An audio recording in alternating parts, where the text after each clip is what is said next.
కథ పేరు 'ఓడిపోయానని అనుకున్న రోజు నుంచే'. ఈ కథ విజయంతో మొదలయ్యేది కాదు. ఓటమితో మొదలవుతుంది. కిరణ్ ఒక సాధారణమైన కుటుంబానికి చెందిన అబ్బాయి. పెద్ద కలలున్నాయి. కానీ వాటిని నమ్మేవాళ్ళు లేరు. ఇంట్లో ఎప్పుడూ ఒకటే మాట. ఇంత చదివితే సరిపోదు. ఏదో ఒక పని చేసుకో.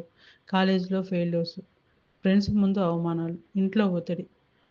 ఒకరోజు కిరణ్ తన అద్దంలో చూసుకున్నాడు. కళ్ళలో ఆశ లేదు. కేవలం అలసట మాత్రమే. నేనేం చేయగలను అని తన్నే అడుక్కున్న రోజది.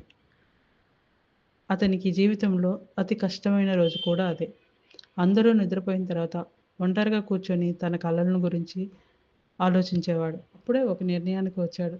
ఇక నుంచి నా పరిస్థితులు నన్ను నియంత్రించవు. నేను నా జీవితాన్ని మార్చుకుంటాను. ఆ రోజు నుంచి మార్పు మొదలైంది.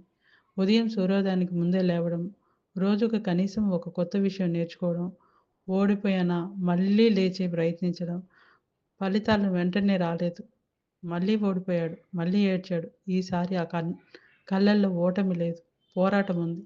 ఏడాది తర్వాత అదే కిరణ్ అందరూ అసాధ్యం అన్న పనిని సాధించాడు. వాళ్ళే ఇప్పుడు గర్వంగా అతని పేరు చెప్పుకుంటున్నారు. కిరణ్ ఒకటే విషయం నేర్చుకున్నాడు. విజయం ఒక రోజులో రాదు. కానీ ఓడిపోకుండా నిలబడితే విజయం తప్పకుండా వస్తుంది. ఈ కథ కిరణ్ ఒక్కరిది కాదు. నాది కాదు. మీది కూడా కావచ్చు. అందుకే మీరు ఓడిపోయానని అనుకున్న రోజు నుంచి మీ నిజమైన ప్రయాణం మొదలవుతుంది.